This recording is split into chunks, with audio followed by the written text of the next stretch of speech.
მოგესალმებით, დღეს ჩვენ ხევის კულტურული მემკვიდრეობის კვლევის ისტორიის შესახებ გესაუბრებით. ეხლა ჩვენ დარიალის ხეობაში ვართ, ჩვენს კაცს უკან დარიალის ციხეა. ჩვენთან ერთად არის ბატონი ბესო მაცაბერიძე. ბატონი ბესო გახლავთ მკვლევარი, 35 წელზე მეტი ამ სფეროში მოღვაწეობს. მისი თანამონაწილეობით არა მხოლოდ ხევის, არამედ საქართველოს მასშტაბით არაერთი კვლევითი ექსპედიცია განხორციელებულა. მოგესალმებით, მადლობას გიხდით, რომ დღეს ჩვენთან ერთად ხართ. რომ დავიწყოთ დარიალის ციხიდან ხევის ძეგლების შესწავლის ისტორიის შესახებ საუბარი და უთხრათ ჩვენს მსმენელს ზოგადად ამ ციხის სტრატეგიული და ისტორიული მნიშვნელობის შესახებ და შემდეგ უკვე მოუყვეთ, როდის იწყება მისი შესწავლის ისტორია. მადლობა, რომ მანდეთ ასე ვთქვათ ესეთი საპასუხისმგებლო საქმე შევეცდები გავამართლოს შეძლებით და გვარად იმედები. მოდი დავიწყოთ იქიდან, რომ ეხლა ვართ მართლაც ერთ-ერთ გამორჩეულ ადგილზე, ეს არის დარიალის კარი, დარიალის ხეობაში მდებარე, რომელიც არის ფაქტურად ჩვენი ქვეყნის ჩრდილოეთი კარიბჭე. ეს სიტყვა არის თვითონ ირანული, დარი ალან, ანუ ალანთა კარი. ანუ იცავდა ჩრდილო კავკასიაში ყოფი სხვადასხვა მომთაბარე ტომებისაგან, ალანებისგან, სვიტებისაგან და ხაზარებისაგან და ასე შემდეგ სამხრეთ მაცხოვრებელ ქვეყნებს, არა მარტო საქართველოს, სხვა ქვეყნებსაც. ასეთივე კარი იყო, თქვათ, შეიძლება გავიხსენოთ დერბენტში დარობანდის კარი და ეს ორი კარი იყო ჩამკეტი, ასე ვთქვათ, სამხრეთიდან და ჩრდილოეთიდან აი ამ მაცხოვრებელი ხალხებისთვის და ქვეყნებისათვის. უცხო თავდასხმელი სხვადასხვა ტომებისაგან, რომლებიც მრავლად იყო ამ საუკუნეების განმავლობაში, განსაკუთრებით ჩრდილოეთიდან, თუმცა არც სამხრეთიდან და აღმოსავლეთიდან გვაკლდა. მაგრამ ეს კარი იყო ერთ-ერთი მთავარი პუნქტი, საქართველოს ერთ-ერთი ყველაზე მნიშვნელოვანი ბოლო სტრატეგიული პუნქტი ჩრდილოეთის მიმართულებით, რომელიც საიმედოდ კეტავდა ჩვენი ქვეყნის საზღვრებს სწორედ აქედან მხრიდან. ახლა თუ ჩვენ ვისაუბრებთ ხევის ზოგადად კულტურულ მემკვიდრეობაზე, რა თქმა უნდა, ერთ-ერთი მისი მთავარი შემადგენელი მნიშვნელოვანი ნაწილიც ეს ციხეც არის. ალბათ ჯერ უნდა ვთქვათ, რომ ეს ხევი, ანუ თერგის ზედაწელი მოყოლებული თრუსოდან დამთავრებული დარიალის ხეობამდე და შემდეგ ქვემოთ ლარსამდე განსხვავებული, ანუ გამოყოფილი განსხვავებული მხარეა სხვა მთიანი რეგიონებისაგან, აი მემკვიდრეობის მხრივ და ამაში რაც გულისხმობს იმას, რომ აქ ოდითგანვე ყოველთვის გადიოდა ყველაზე ერთ-ერთი მნიშვნელოვანი სტრატეგიული გზა. ეს ამიტომ ეს კუთხე ყოველთვის იყო ცენტრალური ხელისუფლების, ანუ სამეფო კარის განსაკუთრებული მზრუნველობის და ყურადღების ქვეშ მოქცეული ტერიტორია.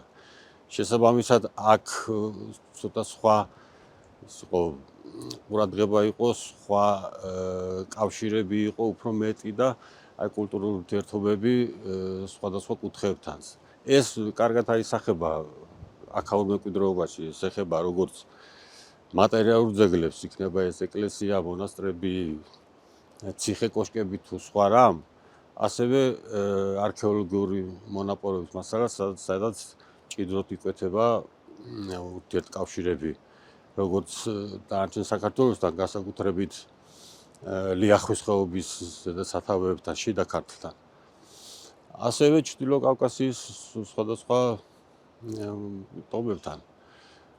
და ეს ბუნებრივიცა, იმიტომ რომ კავშირები ყოველთვის არსებობდა. და მით უმეტეს გავლენები, ასე ვთქვათ, ქართული სახელმწიფოს მისი ძლიერის ხანაში ჩრდილოეთით გაცილებდი ტერიტორიებზე ვრცელდებოდა და თვითონ საქართველოს ქართველური ტომებიც უფრო დიდ ტერიტორიას მოიცავდა, მაგრამ დვალეთი და დვალების მოსახლეობის რაც არეალი არის ახლა ჩრდილოეთში შემავალი, იქაც ხომ დვალები ცხოვრობდნენ, ეს იგივე ქართველური ტომებია. დავიწყოთ იმით, რომ ეხლა შესწავლაც არის და შესწავლაც. ზოგადად შესწავლას კიდე მემკვიდრეობის შესწავლას თავისი, ასე ვთქვათ, ისტორია და ტრადიცია აქვს ყველა ქვეყანაში. ადრე შუა საუკუნეებში, თქვა შუა საუკუნეებში ამას დიდი ისეთი მეცნიერებული სახე არ ქონდა, მაგრამ რაღაცა ნაშრომები ამ ხრივ იქნებოდა ეს, თქვა არქიტექტურაში, ფერწერაში თუ ასე შემდეგ. და აი მემკვიდრეობის მხრივ მეცნიერული შესწავლა, რასაც ქვია, ეს დაიწყო უფრო მე-19 საუკუნეში, ასე ვთქვათ. და ეს დაიწყო, ასე ვთქვათ, არქეოლოგიური კვლევაძიებებით საშუალებით. და ხევში ეს არქეოლოგიური კვლევაძიებო სამუშაოები პირველად ყოველ შემთხვევაში მე რაც ვიცი ეს იყო 1852 წელი, როდესაც სტეფანწმინდაში სამლოცველოსთან გზის რაღაც გზასთან დაკავშირებული სამუშაოების დროს რაღაც სამარხები დაზიანდა, რაღაცა ნივთები გამოჩნდა. და აი რაც შეიძლება ახსენე ან ეს ყაზბეგის განძი, ეს იყო ცოტა მოგვიანებით, როცა ასევე სამხედრო გზის გაყვანასთან დაკავშირებული სამუშაოების დროს აღმოჩნდა გარკვეული ნივთები და არა ერთი და არა ორი და რამდენიმე ათეული, ძალიან ბევრი. ეს არის უკვე სტეფანწმინდაში აი დაახლოებით დღევანდელი სახლ-მუზეუმის ეზოს ტერიტორია, ქვედა კუთხე სადღაც და მის დაბლა ახლა იქ ქუჩა გადის და შემდგომ ქვემოთ ადრე სამხედრო გზა ეგრე გადიოდა. ანუ მოედნიდან პირდაპირ მოდიოდა და შემდეგ უხვევდა ხიდისკენ და ჩადიოდა დაბლა. აი ახლა რო პორტა კავკასია აშენებულია სადღაც მაგმიდამოებში. და აი იქ აღმოჩნდა მიწის სამუშაოების დროს ესეთი საინტერესო ნივთები. ეს იყო 1074 წელი, 1874 წელს. და 2 თუ 3 წლის შემდეგ პირველი სერიოზული, ანუ სამეცნიერო კვლევითი გათხრები მან დაწარმოა ფილიმონოვმა, იყო ესეთი არქეოლოგი, რომელიც ესე იგი საიმპერატორო კარის არქეოლოგიური საბჭოს წევრი იყო და იმათი დავალებით ჩამოვიდა სამუშაოდ და დაიწყო გათხრები, რამაც თავიდანვე საკმაოდ დიდი შედეგი გამოიღო. მაშინვე ძალიან მრავლად აღმოჩნდა უაღრესად საინტერესო ნივთები. მათ შორის ოქროსი, ვერცხლის, ბრინძაოს, რკინის, რა ვიცი, ქვის, თიხა, კერამიკა და ასე შემდეგ. და ერთი შეცდომა თუ ყურადღება დაუშვა ერთ ღამეს დატოვეს ის ტერიტორია, ობიექტი მეთვალყურის გარეშე, დარაჯის გარეშე და დილით გაძარცვული დახვდათ. მაგრამ ის ნივთები დაიკარგა, ბევრი რამ დაიკარგა, რომელიც შემდეგ რაღაც წლების მერე, რა თქმა უნდა, კერძო კოლექციონერების ხელში აღმოჩნდა აქა თუ იქ. მაგრამ მიუხედავად მაგისა, შემდგომი გათხრების დროს, რაც აქ ნივთები ამოვიდა, იმდენად ბევრი იყო და იმდენად მნიშვნელოვანი, რომ ამითი ამ ადგილების შესწავლა არ დამთავრებულა. და შემდეგ უკვე აქ გათხრებს ატარებს უკვე სამეფო კარის საბჭოს ხელმძღვანელი და 79 წელს კი ჩამოდის რამდენიმე არქეოლოგი სპეციალურად აქ გათხრების საწარმოებლად, მათ შორის პრასკოვია უვაროვა და კიდევ მრავალი სხვა. არტეფაქტები იყო ძალიან ბევრი. ამ არტეფაქტებზე ესე განსაკუთრებით ყურადღებას იქცევდა თავიდანვე პირველი აღმოჩენის დროს ბრინჯაოს ვერცხლის თასში მოთავსებულმა სარიტუალო აშკარად სარიტუალო დანიშნულების ნივთები. ეს იყო ადამიანის ფიგურები და სხვადასხვა ზანზალაკები და სხვადასხვა სარიტუალო დანიშნულების ნივთები. და ამად გარდა უამრავი ნივთი არის, ზოგი ვერცხლის და სამკაულები, ოქროს ფირფიტები, შუბის პირები, ისრის ბუნიკები, ბრინჯაოს სამკაულები, რკინის ნივთები, ცული, დანა და ასე შემდეგ. და ახლა დაცულობის მხრივ ძალიან დიდი ბევრი ნაწილი, რა თქმა უნდა, გავიდა რუსულ მუზეუმებში და ახლა თავმოყრილი არის მოსკოვში, ისტორიულ მუზეუმში და პეტერბურგში არის ერმიტაჟის ფონდებში დაცული და რაღაცა ნაწილი, რა თქმა უნდა, ეროვნულ მუზეუმში არის წარმოდგენილი თბილისში, იქ არის დაცული. და აი ამან ჩაუყარა საფუძველი სწორედ ასე ვთქვათ, სიძველეების შესწავლას კერძოდ აქ ყაზბეგის რაიონში სიძველეების, ანუ ჩვენ მემკვიდრეობის. იმიტომ რომ ეს ნივთები იძლევა რა თქმა უნდა იმის გააზრებას, იმის წარმოდგენას, რომ რა ხდებოდა ამ ტერიტორიაზე იმ პერიოდში და ეს პერიოდი არის იგი ჩვენ წერთ აღერთვამდე პირველ ათასწლეულის შუა ხანები, სადაც მე-6 საუკუნეებიდან დაწყებული და უკვე ჩვენი წელთაღრიცხვის აი გვიან ანტიკურ ხანას მოიცავს ეს ნივთები. ძირითადად რა თქმა უნდა ელინისტური და ანტიკური პერიოდი არის. ამ გამგანძზე და ამოსულ მასალაზე ძალიან დიდი დაინტერესება იყო და მუშაობდა ბევრი არქეოლოგი. არა მარტო რუსი და ქართველი, ასევე უცხოელებიც და შემდეგ უკვე წარმოიშვა დიდი თქვათ ასთა სხვადასხვაობა თუ ანუ რა კულტურას მიეკუთვნება ეს. და უკვე მე-20 საუკუნეში განსაკუთრებით რუს მეცნიერთა შორის დამკვიდრდა ისეთი აზრი გაბატონდასავით, რომ ეს აუკავშირეს ეს ნივთები ყობანურ კულტურას, ანუ ჩრდილო კავკასიურ კულტურას. თუმცა რაღაცა გარკვეული ნაწილის, თქვათ, კავკასიური წარმომავლობას ეჭვეს არ აყენებდნენ. იგივე პრასკოვია უვაროვამ თავის შემდგომ გამოვყრობ ნაშრომში დაყვა ასე ნივთები და აი ფილიმონოვის მიერ აღმოჩენილის პირველი დიდი აღმოჩენა მან ცალკე კოლექციად გამოყო და უწოდა სწორედ აი ყაზბეგის განძი. და სამარხეული ინვენტარი, რაც ანუ სამარხებიდან ამოვიდა, ის ცალკე დააჯგუფა და მაგრამ აი ამ მიკუთვნებას, რაც ყობანურ კულტურას აკუთვნებენო, იყო გერმანი გობეჯიშვილი იყო ასე მეცნიერი არქეოლოგი. ის ყაზბეგის განძის ნივთებს პარალელს ნახულობდა ზემორაჭაში ბრილის სამაროვანზე გათხრილ ნივთებთან და მიიჩნევდა, რომ ეს ნივთები მჭიდროდ არის დაკავშირებული ქართულ კოლხურ კულტურასთან და ყობანურთან მის კავშირი მისთვის საეჭვო იყო. კი. და ასე რომ აი ესეთი ასთა სხვადასხვა იყო და რა ვიცი დღემდე ასე არის თქვათ. ზოგი ისე მიიჩნევს, ზოგი ასე მიიჩნევს. ამის შემდეგ უკვე ინტერესი გაჩნდა.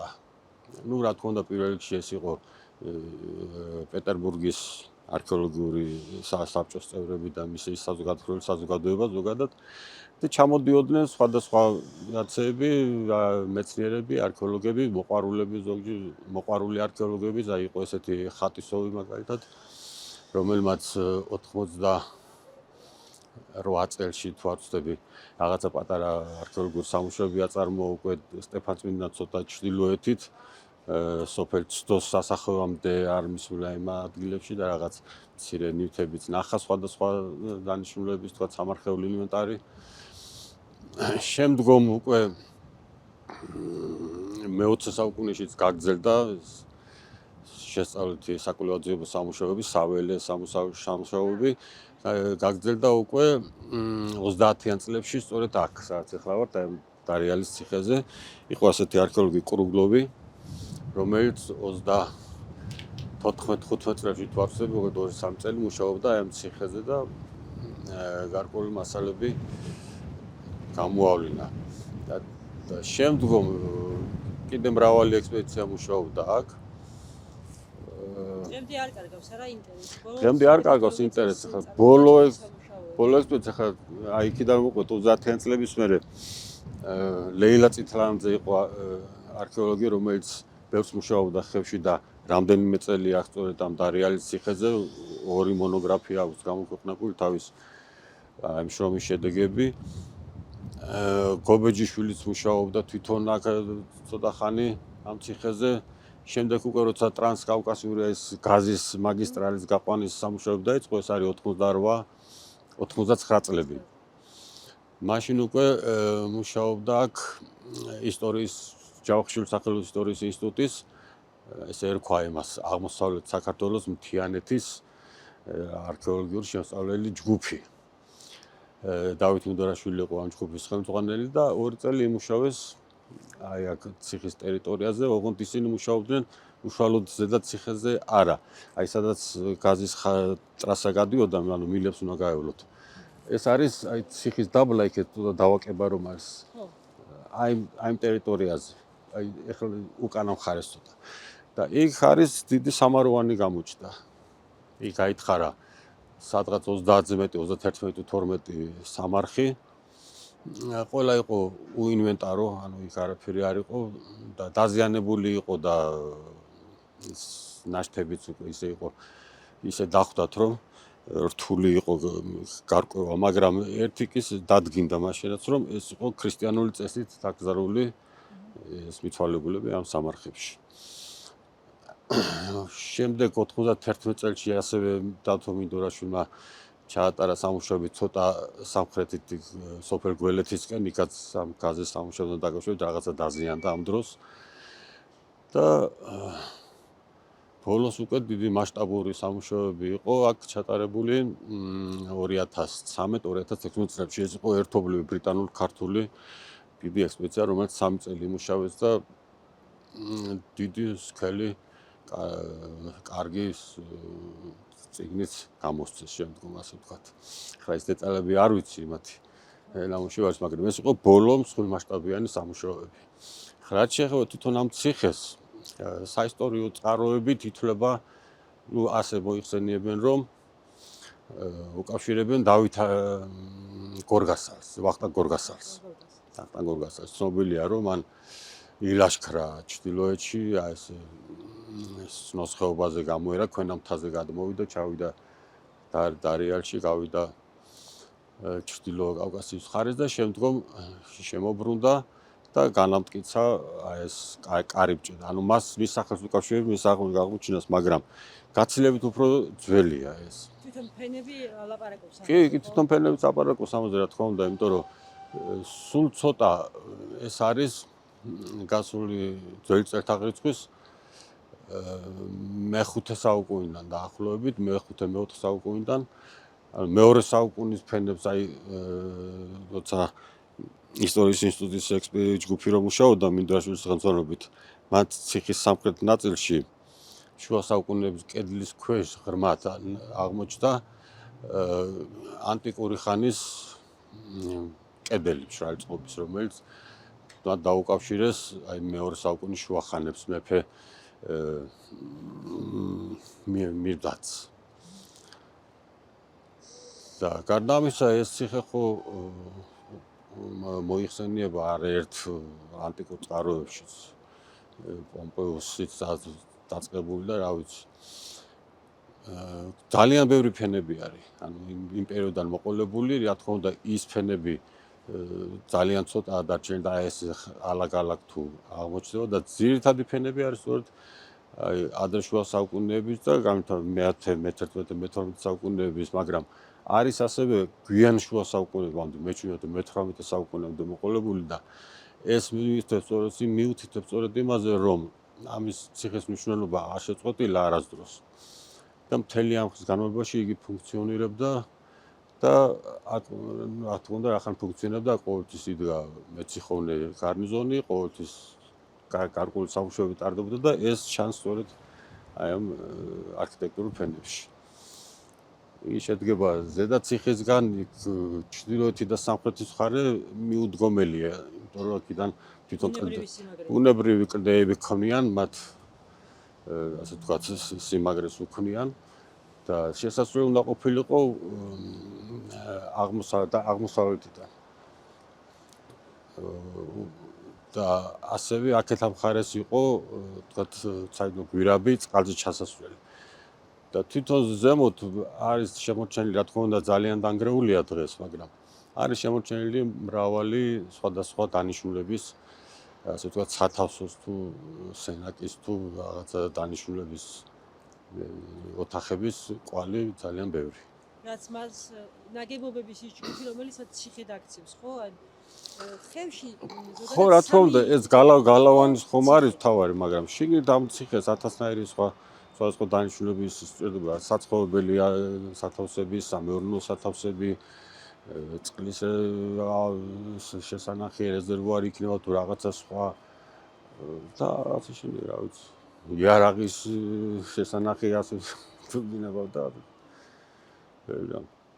კოშკებიც და კოშკიც არის დარჩენილი ერთი ჩtildeო აღმოსავლეთის მხრიდან იქაც ზურგიანი კოშკის ნაშთი არის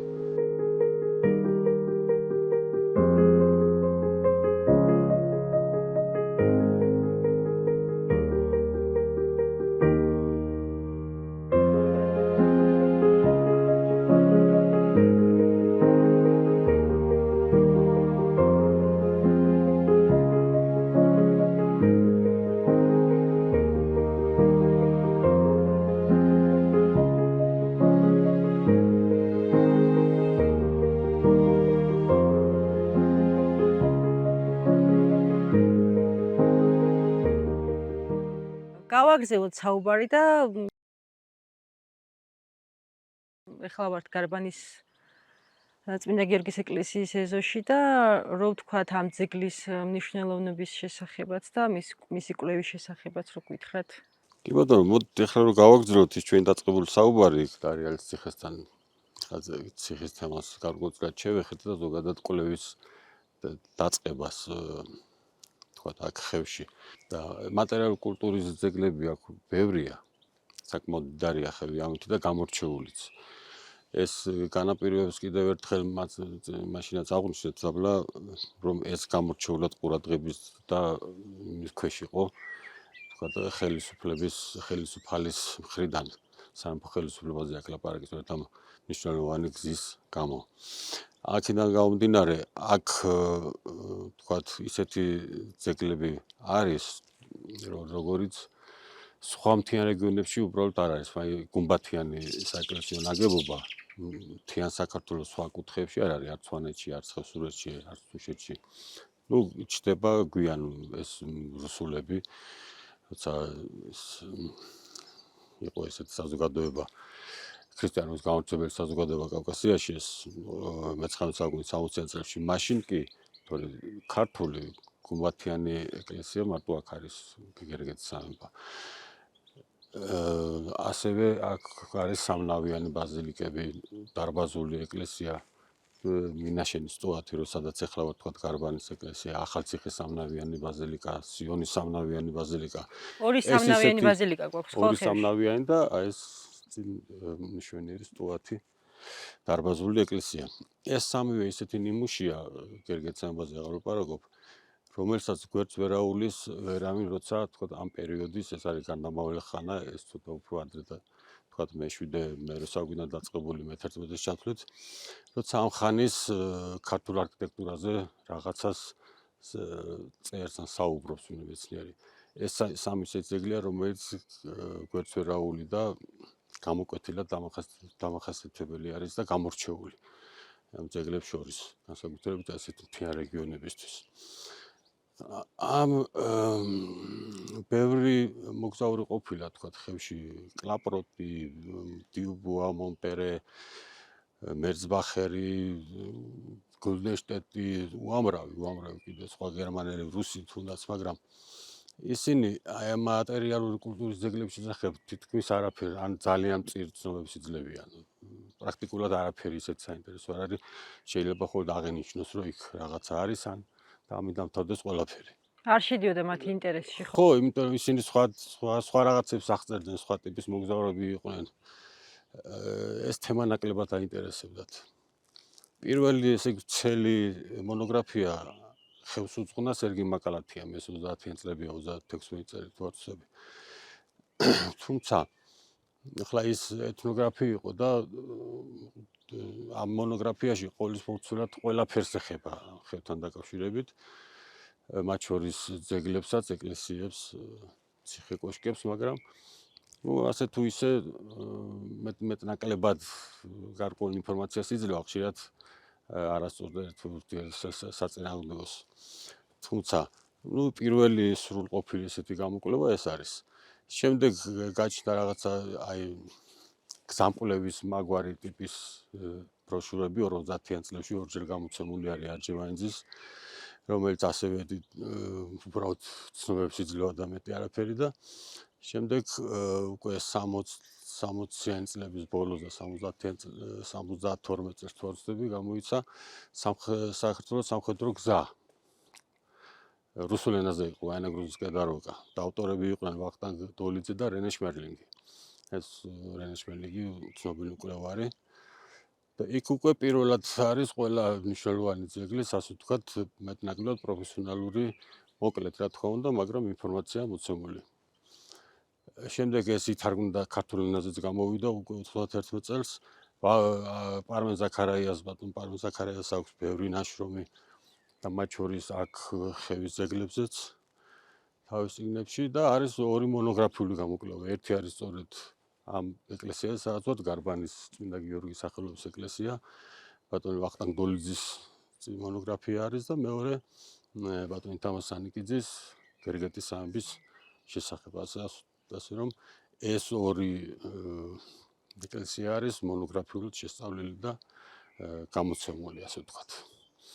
როგორც ვიცი, გერგეტის სამების შესახებ უკვე ხელმეორე გამოცემა არის დაგეგმილი, უფრო შევსებული თამაზ სანიკიძის ძველი გამოცემის უფრო შევსებული და უფრო მეტად დასურათებული უნდა გამოვიდეს ახლა მე მგონი წელს. გარბანზე რო ვისაუბროთ, ეს თვითონ პროპორციები, აზიდული პროპორციები და ეს წინის ტოა, რომელიც მე-7 საუკუნიდან დიდ ფართო გავრცელებას პოვებს დარბაზული ეკლესიები მთელ აღმოსავლეთ საქართველოში, ქართლში და აქაც ეს კარგი ნიმუში არის ამისი. ეს წვრილკბილანებიანი ლავგარდანი სახურავის ქვეშ შემოყოლებული, რომელიც ასევე ფართოდ გავრცელებულია გარდამავალი ხანის მე-7 საუკუნიდან და შემდეგ უკვე გარდამავალ ხანაში მე-11 საუკუნის ჩათვლით და აქ არის ნალისებური ფორმის ეს უფრო ძველი ფორმაა ასეთი ორნამენტის. ანუ ნახევარწრიული არა, ნალისებური ფორმის არის ზემოთ დაბოლოება და ეს კარგად არის აქ შემორჩენილი. აქ ესეთი მეორდება შეიძლება აქედან წაღებულიც არის უკვე ზოგიერთი სნოს ციხის საძირკველში კიბესთან ძირთან არის სადღაც ჩასმული. მეორადად უნდა იყოს იქ გამოყენებული ეგ. ახალციხის ბაზილიკასთან არის. სავარაუდოდ შეიძლება აქედან წაღებული იყოს რამდენიმე ხვა, იმიტომ რომ იქ ცოტა არის თითოეული არის. თვითონ ეს ძეგლი დაზიანებული იყო საკმაოდ. არის გადახურვა ჩაგრეული იყო მთლიანად, ნუ გარშემოც დაშლილი იყო ეს სტოაც და მაშინ ჩატარდა 60-იან წლებში თუ 70-იანში ეს რესტავრაცია, ვახტანგ დოლიძეც ხელმძღვანელობდა ამ რესტავრაციას და აი იმ პერიოდში იყო განახორციელა შესწავლა ამ ძეგლის და მონოგრაფიაც გამოვიდა, ასე ვთქვათ. და კიდევ რაც გამოარჩევს, წარწერები გვაქვს, ხო, ლაპიდარული წარწერები. ლაპიდარული წარწერები არის კი, რამდენიმე წარწერა არის, ეს გამოარჩევს ამ ეკლესიას. ესეც იშვიათი არის ხევის შემთხვევაში, ნუ სიონზე გვაქვს სტელაზე, მაგრამ კი, ნუ გერგეტზე გვაქვს. თორე ეს დიდი სიუხვით არ გამოირჩევა, ასე ვთქვათ. ამ ხრივაც გამორჩეული ძეგლი და აკლდამაც არის, ხო? აკლდამაც არის აქ, აკლდამა ბევრგან არის. აკლდამა არის აქ საკმაოდ მოზრდილი ზომის არის ახალციხის ბაზილიკასთან არის ტყარშეთში სამი ეკლესია სოფელ ტყარშეთში სამივე ეკლესიასთან რამდენიმე აკლდამა არის სიონის ეკლესიასთან არის და აი როცა საუბრობდით ჩვენ არქეოლოგიურ შესწავლაზე მაშინ როცა უნივერსიტეტის ჯგუფი მუშაობდა 60-იან წლებში და 70-იან წლების დასაწყისში დარიალციხის გათხრების სამუშაოებზე, მათ ამ პერიოდში შეისწავლეს ასევე ამ ყველა ეკლესიის აი საკლდამებიც. და მას დაათარიღეს ქვედა დონე მე-19 საუკუნეებით.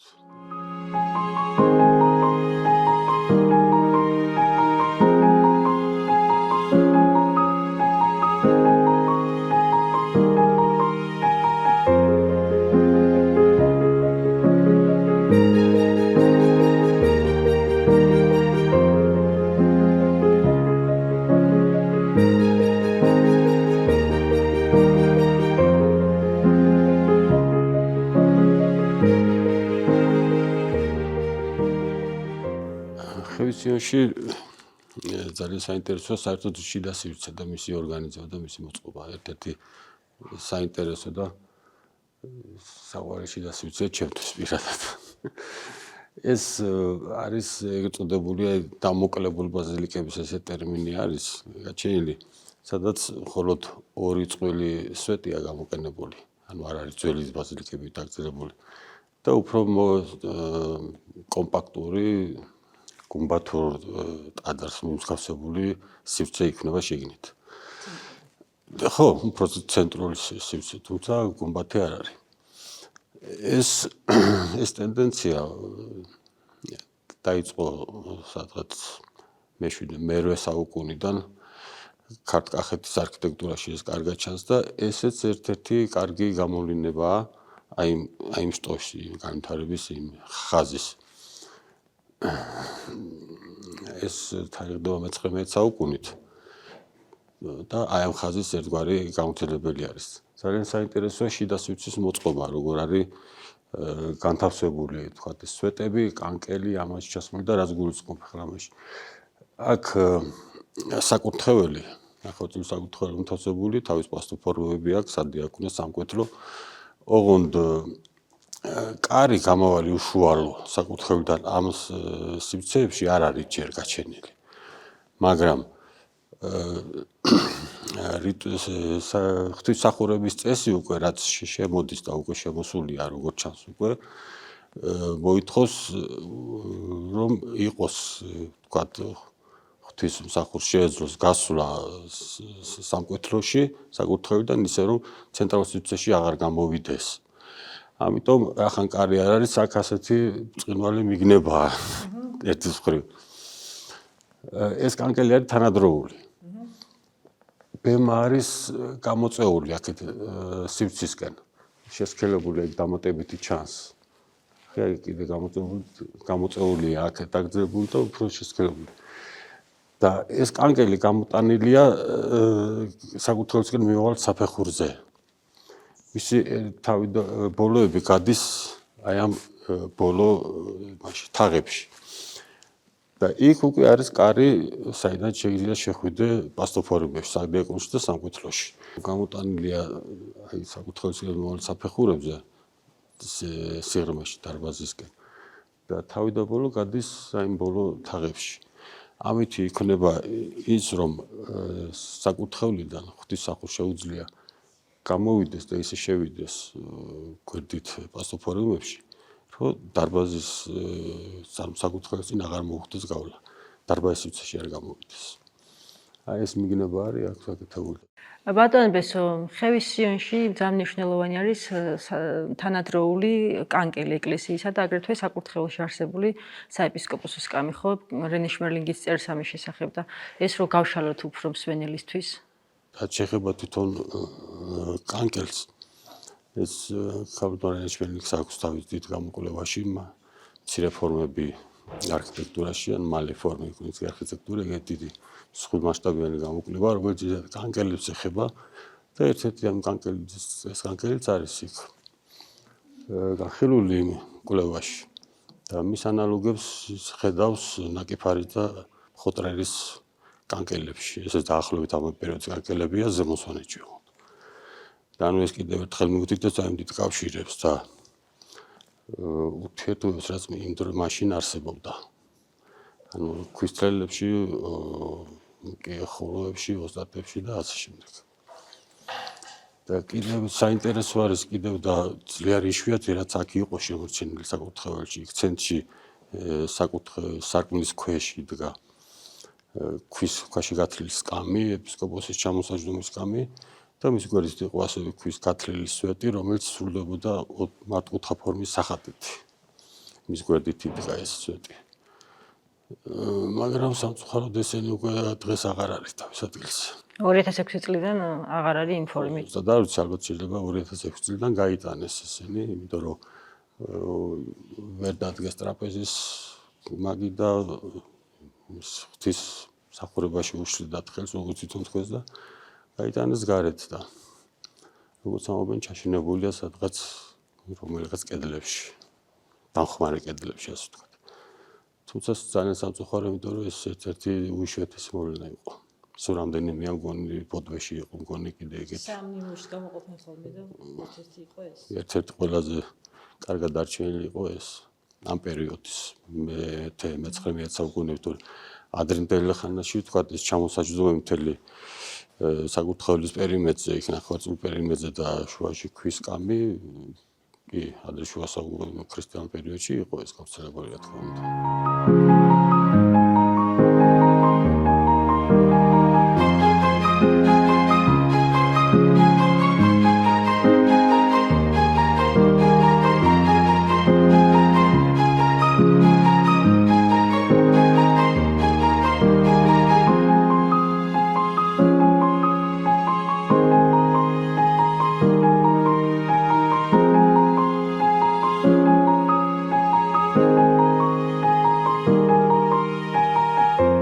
ერთ-ერთი გამორჩეული ძეგლი ხევში არის სიონის ბაზილიკა.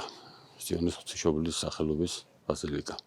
როგორც კი გადმოვალთ კობს გამოცდებით, მაშინვე გამოჩნდება დიდებულად ერწყმის ლანდშაფტს, როგორც არის შლობდა ხოლმე ჩვენს წინაპრებს, ჩვენს ეს ამის შერჩევა ადგილის მე-9 საუკუნის კოშკი დგას მის წინ, აქეთ ამ გრძელ კონცხზე, აქეთ ხარეს ეკლესია და განუმეორებელ იმას ქმნის კულტურულ ლანდშაფტის სახეს, ასე ვთქვათ, მთელი ამ თერგის ხეობაზე და მთელი ყოველი მხრიდან ჩანს. და გერგეტის სამების აგებამდე მე-9 საუკუნემდე ერთ-ერთი მთავარი ტაძარი იყო და ისეთივე გამორჩეული თავისი ადგილმდებარეობით, როგორც შემდგომ უკვე გერგეტის სამება გახდა და შეტანილიც კი არის სოფლიოს 10 საუკეთესო, ასე ვთქვათ, ლანდშაფტში.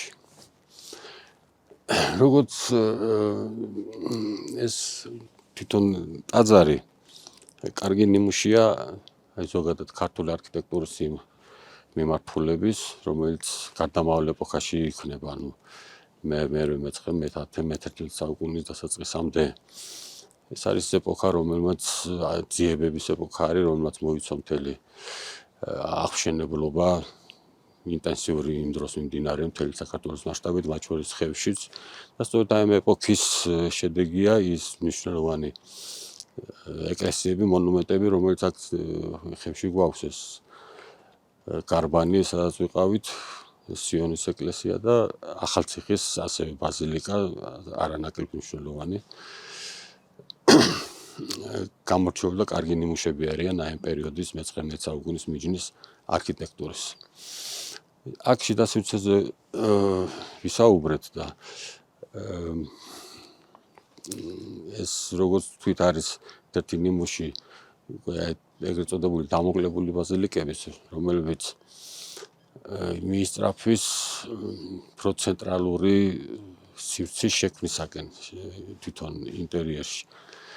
და სწორედ ეს კარგად არის გამოსახული ამ ძეგლშიც. სადა შემკულობით გამოირჩევა პროპორციები 7 ამ პერიოდის დამახასიათებელი ამ პერიოდისათვის. კონტრფორსი, რომელზეც სპეციალურად არის შექმნილი ის ვთქვათ საფუძველი, მოედანი, სადაც შექმნილია ეზოდა ის საფუძველი თვითონ ეკლესიის აშენებად და გამაგრებულია მყარი მასიური ქვის ლოდებით აშენებული კონტრფორსით. ეს არის თანადროული, რა თქმა უნდა. თვითონ ეკლესიას ბევრი გადაკეთება და დანაკარგი აქვს სამწუხაროდ. გარედან სამნავიანი ბაზილიკაც დამახასიათებელი იქნება, თქვათ, საფეხუროვანი გადახურვა, მაგრამ ორივე მხარეს, როგორც ჩრდილოეთიდან, ისე სამხრეთიდან, კიდევ დამატებით ჰქონდა მცირე სტუას მაგვარი სავარაუდოდ სათავსები, რომელთა სახურავის საყრდენი ქვის შვერილები დღემდე დარჩენილია. და გადმოცემითაც არის ისეთი ცნობები, რომ აქ კიდევ იყო გარკვეული სივრცე შექმნილი, სანამ შეხვიდოდი ეკლესიაში. სარკმლების გაფორმება საკმაოდ სადა არის, მხოლოდ ნახევარწრიული გრეხილი ლილვით გაფორმებული, რაც ეპოქისათვის დამახასიათებელია. ეს სამრეკლო, რა თქმა უნდა, არის გვიანდელი, მე-19 საუკუნეში არის გაკეთებული და აღსანიშნავია ასევე აქ წინ ქვაში გათლილი სავარძლებია სამრეკლოს გვერდით. ეს იყო ძველი ადგილი, საბჭეოს ეძახდნენ, სადაც ხდებოდა საჭიროთა საკითხების განხილვა, მსჯელობა და თემისთვის, ასე ვთქვათ, საჭირო გადაწყვეტილების მიღება უხუცესების მიერ. ესეც აღსანიშნავია ამ ეკლესიასთან დაკავშირებით. ასევე აღსანიშნავია სამხრეთით მხარეს არის ქვით აგებული დაახლოებით მეტრ-ნახევრის ზომის პოსტამენტივით, რომელზეც იყო სახატი და ღვთისმშობლის გამოსახულება იყო, ესეთი ცნობები არის, თუმცა ანუ რელიეფური გამოსახულება იყო ხატის სახით, მაგრამ ეხლა სამწუხაროდ აღარ შემოგჩა და ამაზე რაიმეს დაზუსტები თქმა ძნელია. წარწერაც ქონდა როგორც არის გადმოცემაში. ლორფინით არის ხო წარწერა? გადახურული ლორფინითაა, როგორც საერთოდ იხურებოდა ყველა აქ ეკლესიები, არა მარტო აქ.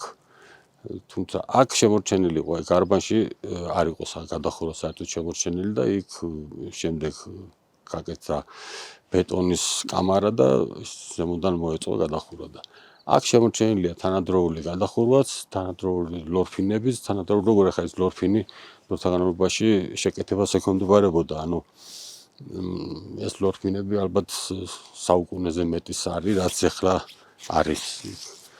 მაგრამ ახლა დახურულია თუნუქით. იმიტომ რომ წყალი მაინც ჟონავდაო და სანამ ყოველ შემთხვევაში როგორც სასულიერო პირებმა გვითხრეს, აქ ყველაფერი ძველი ლორფინი თავის ადგილზეა, ხელუხლებად ზემოდან არის შეფუთული, ასე ვთქვათ, თუნუქით, რომ წყალი არ ჩავიდეს. ნუ ერთი მხრივ იმედი ვქონიოთ, რომ ის ლორფინი შეინახებოდა, იქნება მერე როცა იქნება საშუალება, ისე და ლორფინიც შეგვეძლება გაუმართოთ, ასე ვთქვათ, ისე რომ წყალი არ ჩავიდეს. კი, ახალციხის ბაზილიკაზეც ვთქვათ, არანაკლებ მნიშვნელოვანია, თუმცა ის უფრო დაზიანდა ვიდრე ხევისიონი. მე-19 საუკუნის ბოლოს თუ მე-20-ის დასაწყისში წყალი ათფოს წყალმა დააზიანა საკმაოდ მნიშვნელოვნად, ერთი გვერდი მოანგრია, ამაზე მაშინდელ გაზეთებში იწერებოდა ბედოშვილი იყო მგონი კორესპონდენციის ავტორი და შემდგომ აღადგინეს და ამის კვალი კარგად ჩანს და ასეთივე კანკელი ყოფილა იქაც, იმიტომ რომ ზუსტად ასეთი ორნამენტით შემკული ქვები დარჩენილი არის იქ რამდენიმე. როგორც ეს ლილვები და გრეხილები რო იყო, ასევე დიდი კუთხის ისინი კაპიტელები. მაგრამ თვითონ კანკელი აღარა დარჩენილი, იმიტომ რომ ისინი ეგზარხოს პერიოდში ძველი კანკელი ეთყობა ძალიან დაზიანებული იყო, ის საერთოდ მოაშორეს და ხის უზარმაზარი იკონოსტასი იდგა დიდხანს იქ. მაგრამ იქ საინტერესოა ამ ახალციხის ბაზილიკაში პასტოფორიუმების გადახურვის ფორმა. აქ ნახევარწრიული კამარებითაა გადახურული და როგორც წესი ეს ეკეთებოდა ხოლმე. და იქ ახალციხეში პასტოფორიუმის ხოლმე წაგრძელებული მარტკუთადის ფორმა აქვს და კამარით იხურებოდა. და იქ დასავლეთ კედელთან პასტოფორიუმში გაკეთებულია კედლის ღრმა ნიშები. და ამის შედეგად ზედა ნაწილში კვადრატი გახდა სათავსი. და იქ ცალ-მხარეს ის კვადრატი გადახურულია ერთ მხარეს ტრომპებით, როგორც ადრე გუმბათურ ხუროთებაში იყო ჩვენთან გავრცელებული, ამ ადრე შუა საუკუნეებში და მეორე მხარეს კიდე აფრები, რომელიც უკვე მე-19 საუკუნიდან ჩდება, მეროს ბოლო მე-19 საუკუნიდან ტრომპის, ასე ვთქვათ, ალტერნატივად კვადრატიდან წრეზე გადასვლის ერთ-ერთი არქიტექტურული ფორმა არის და აქ ორივე ჩანს, ისიც გამოყენებულია და აქეთ უკვე მეორე მხარეს აფრებია გამოყენებული. და ამით ამ ორი ნიშნით ჭიდროდ უკავშირდება აი ქსნის ხეობაში და ლიახვის ხეობაში იმას არმაზის ეკლესიას და წირქოლს.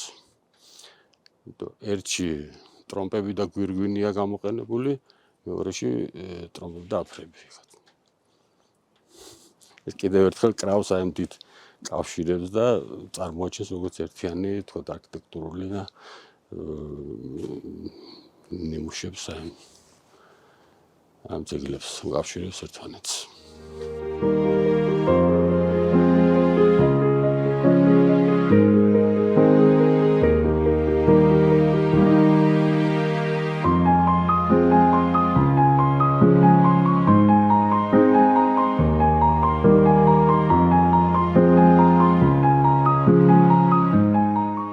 ბატონბეს თრუსოს ხეობის შესახებ რო ვისაუბროთ ახლა ჩვენ ვიცით რომ თქვენ ბევრი წელია იკვლევთ ამ არეალს და არაერთი სამეცნიერო კვლევითი ექსპედიციის მონაწილე ხართ თრუსოს ხეობის და რო უთხრათ ჩვენს მსმენელს მისი გამორჩეულობის შესახებ ორი სიტყვით რო შეფასება გავაკეთოთ. ბატონო, ჩვენ ახლა ვიმყოფებით ყაზბეგის რაიონის ისტორიული ხევის ერთ-ერთ საინტერესო მხარეს, ასე ვთქვათ. ეს არის მდინარე თერგის უშუალო ზემო წელი. აქედან იწყება თრუსოს ხეობა. და ამ ხეობის ბოლოში იღებს სწორედ თერგი სათავეს. ეს თრუსოს ხეობა საინტერესო არის და გამორჩეული როგორც თავისი მატერიალური კულტურული ძეგლების, ასევე აი საოცარი ბუნებით, ბუნებრივი ლანდშაფტით და ეს ძველი შემორჩენილი სოფლების მეტნაკლებად სიძველე შენარჩუნებული განაშენიანების და კოშკების, ეკლესიების თუ ჯვარხატების შერწყმა აი ამ ბუნებრივ ლანდშაფტში. ეს განაპირობებს მის ერთ-ერთ უნიკალურობას. ბუნებრივი მხარე, მართლაც რომ გეოლოგიის ენციკლოპედიას ეძახიან ამ პატარა მონაკვეთს თერგის ზედაწელის და ამას დამატებული კიდევ აი მატერიალური კულტურული ძეგლების მეტნაკლებად ავთენტური სახით აი ამ ბუნებრივ ლანდშაფტში განთავსებოდა შემორჩენილი. ამიტომაც აი რომ აქ ტურისტების ნაკადი არ წყდება. კონკრეტულად ეხლა ჩვენ ვიყოფებით აი ამ პატარა ხეობის დასაწყისში. ჩვენს უკან არის სოფელი შევარდენი, მარჯნის სიღრმეში შედის მნის ხეობა, მნის წყალი ერთვის იქედან თერგს, სიღრმეში არის სოფელი მნა, ერთ-ერთი გამორჩეული ეკლესია მნის წმინდა მარიამის სახელობის ეკლესია და ხეობის თერგის აყოლებაზე კიდევ არის სოფელი ქვემო შევარდენი, ოქროყანა და ზემო ოქროყანა. აი ამათ უკან უკვე იწყება ვიწროვდება ძლიერ თერგის ხეობა, ეგრეთ წოდებული კასარას ვიწროვებს ეძახიან და გადის უკვე შემდგომ ზემოთ და კვლავ იშლება ეს ხეობა და აი უკვე ის არის თრუსოს მხარე, ასე ვთქვათ. ეს აქეთ კასარას ვიწროვებამდე ქვია მნის მხარე, ან მნის ქვეყანას ეძახდნენ. რითია გამორჩეული ეს ის რაც მემკვიდრეობა აქ შემორჩა, რომ გამომდინარე იქიდან რომ აქ არ იყო ისეთი ურბანული განვითარება როგორც მე-19 საუკუნის ბოლოს, მე-20 საუკუნის დასაწყისში და ბოლოსკენ წარიმართა თქვა ხევის დანარჩენ დასახლებულ პუნქტებში და ეს ძველი ტრადიციული სახლების თითქმის აღარ შემორჩა, იშვიათად ალაგ-ალაგ არის შემორჩენილი. აქ ყველაფერი ისეთივეა, თითქმის ისეთივე სახით შემორჩენილი, როგორც იყო თქვა 2-3 საუკუნის წინ. იქ ცვლილება არის მხოლოდ ის, რომ სახურავები თქვა გახდა წაფერდებული, შიფერით ან თუნუქით დახურული, გაჩნდა ხის კარფანჯარა, თორე დანარჩენი ძალიან სიძველით თითქმის ყველაფერი შენარჩუნებულია. გამორჩეული ასევე იმით, რომ აქ გვაქვს სამი საკმაოდ საინტერესო ეკლესია, დარბაზული ეკლესიებია. ერთი მთავარანგელოზი მაღლა ქედზე არის შემოდგა, რომელიც მთავარი სალოცავი იყო მთელი ამ ხეობების. ეს წმინდა მარიამის მნის ეკლესია უკვე ვახსენეთ და სუატისის ღვთისმშობლის სახელობის სამების ეკლესია ბუდიში. და გამორჩეულია იმით, რომ თავისი არქიტექტურული ფორმებით, სარკმლების გაფორმების ხერხით, აი გრეხილი ლილვი, ბოლოებში აპრეხილი და სხვა კიდევ ბევრი ელემენტებით უშუალო სიახლოვეს ავლენს ფიულეთის ხადის ხეობის თუ აი აღმოსავლეთ საქართველოს სხვა ძეგლებთან ამ პერიოდის ესეც მე-19 საუკუნის ძეგლები არის ეს სამი. გარდა ამისა არის რა თქმა უნდა ნასოფლარები, პატარ-პატარა დარბაზული ეკლესიები, ზოგი მე-17, ზოგი მე-18-ესი, კოშკები, ძირთად მე-17 საუკუნის უკვე სათოფურები არის შემოსული, მაგრამ განსაკუთრებით აღსანიშნავია ძველი მეგალითური წყობით ნაგები ეგრეთ წოდებული ზურგიანი კოშკები, რომლებიც არ არის ბევრი შემორჩენილი ზოგადად საქართველოში, არა და საკმაოდ ძლავრი შენობა იყო ამგვარი ნაგებობის როგორც ჩანს. ეს არის ადრე ქრისტიანული ხანა, დაახლოებით მე-4, მე-5, მე-6 საუკუნეებში უფრო არ არის ბოლომდე გამოკვლეული, მაგრამ ამ ეტაპისთვის ესე თარიღდება. მკვლევარები ესე ყოფენ ამ. ზურგიანი კოშკები მერეც გვხვდება. თქვათ მე-9 საუკუნეში, მე-10-ში, მე-11-ში უფრო გვიანაც. ოღონდ ესეთ მეგალითური ქვები აღარ არის, რა თქმა უნდა, არის ჩვეულებრივი საშენი მასალა, უბრალოდ ფორმას იმეორებს და გაცილებით თქვათ უფრო მომცრო ზომებისაა გეგმაში და უფრო მაღალი. და აქაური მეგალითური ნაგებობი არის მასიური, ზოგიერთი ქვა ალბათ 9 ტონაზე მეტიც არის და როგორ მოხდა ამის მშენებლობა, რანაირად ახერხებდნენ ამაზე სხვადასხვა ვარაუდები გამოითქვება, მაგრამ ძალიან იშვიათია და საინტერესო რა აქ არის 3 თუ 4 ასეთი და ამდენივე არის ხადასხეობაში, რომელიც აქედან ძალიან ახლო და პირდაპირ გადადის გზა. და დიდველზეც ამდენივე 4-5 ასეთი მეგალითური ნაგებობა გვხვდება. იმ სათავდაცვო ნაგებობასთან გარშემო, რა თქმა უნდა, სხვა ასევე მეგალითური ქვებით ნაგები სათავსებია, ზოგი საცხოვრებელი, ზოგი სამეურნეო და სხვა დანიშნულების. მთელი სისტემა თავდაცვითი ნაგებობებისა, ხო? ხო, სისტემაც არის და აი ეს ფენა აქ კარგადაა შემონახული. აი რითვისაც რუსეთის ხეობის ეს შუა საუკუნეებრივი სახე, რითვისაც განსაკუთრებული ზრუნვის ობიექტია ჩვენთვის. ბოლო წლებია ლომიკი აქტიურად მუშაობს რუსეთის ხეობის შენარჩუნების საკითხებზე და გასულ წელს თქვენი ჩართულობით განვახორციელეთ რუსეთის ხეობის მემკვიდრეობის ძეგლთა დაფარვითი ინვენტარიზაცია და ძალიან გვახარებს ეგ ფაქტი, რომ ჩვენ ვითანამშრომლეთ და ამავდროულად განვახორციელეთ ეს პროექტი. და აი ამაზეც რო გითხრათ. ზოგადად პროცესიც ვუთხრათ მსმენელს, რას გულისხმობს დაფარვითი ინვენტარიზაცია, რა მნიშვნელობა ის არის და შემდეგ უკვე მანამდელი კვლევის ისტორიაზეც რო გვიამბოთ, იმიტომ რომ თქვენი წვლილი ძალიან დიდია. ზოგადად დაფარვითი ინვენტარიზაცია გულისხმობს კონკრეტული რაღაცა რეგიონის ან ხეობის ან რაღაცა შემოსაზღვრული ტერიტორიის სხვადასხვა რამით არ აქვს მნიშვნელობარითი.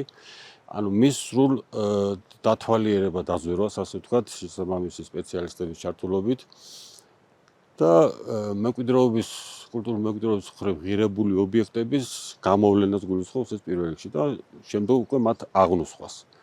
და დაფარვითი გულისხმობს იმას, რომ შეძლების და გვარად სრულად მოიცვა ეს კონკრეტული შემოფარგლული ტერიტორია, რომ მაქსიმალურად თუ კი სადმე რამე არის ეს გამოავლინო.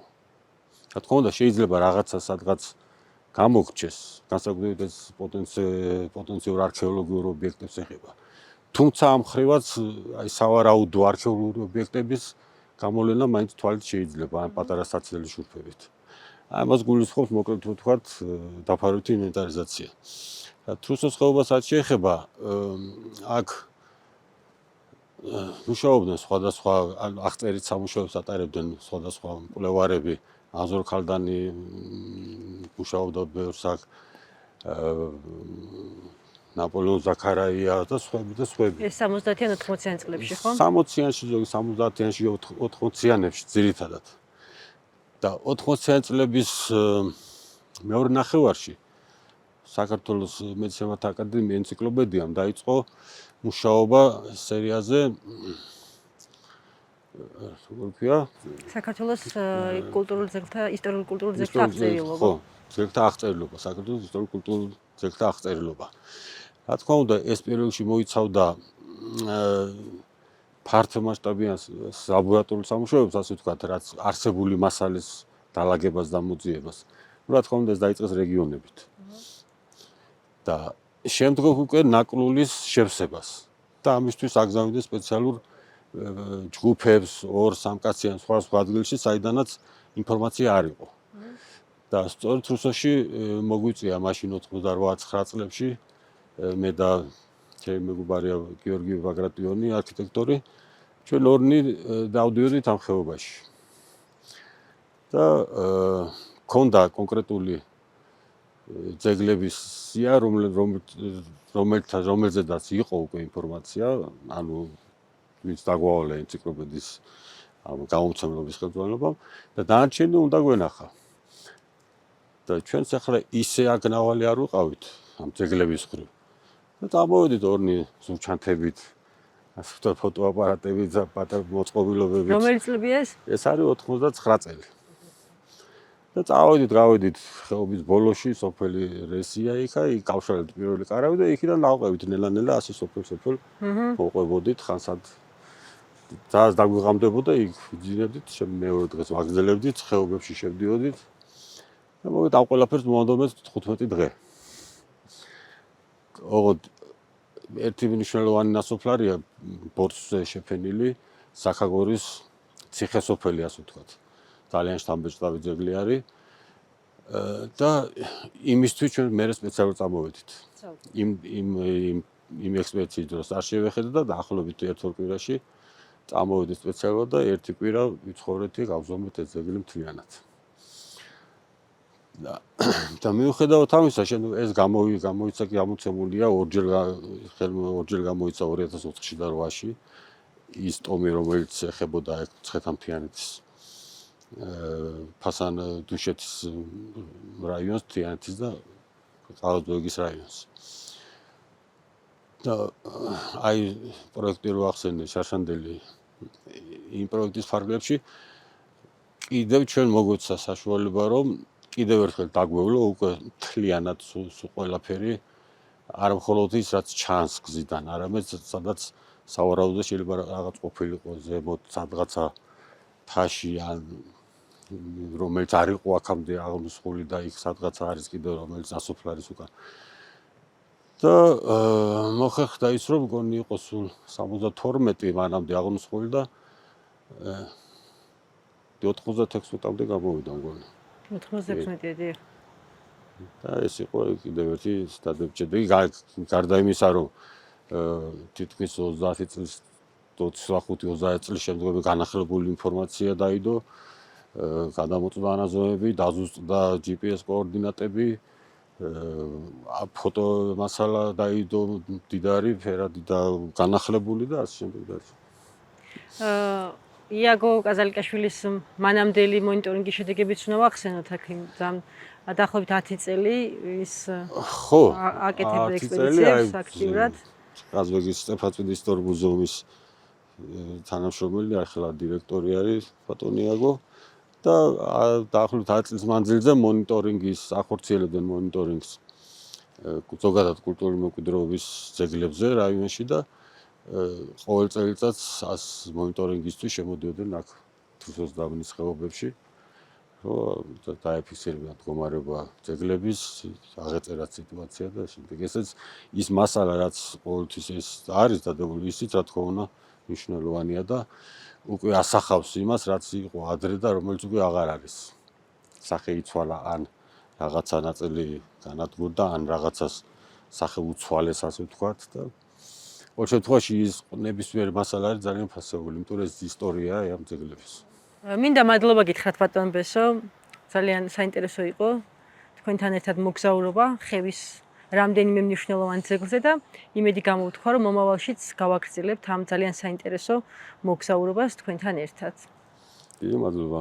პირიქით მეც მინდა მადლობა გითხრა, იმიტომ რომ შარშანდელი თქვენი ორგანიზაციის პროექტმა კიდევ ერთხელ მომცა არა მე და არა მარტო მე საშუალება, რომ კიდევ ერთხელ შემოსულიყავით ამ შვენიერ ხეობაში, დაგვეთვალიერებინა, აგვეწერა ეს ძეგლები და მომავალშიც იმედია მსგავსი პროექტები მოხდება და შევძლებთ რაღაცნაირი მაინც საქმე ვაკეთოთ ესეთი.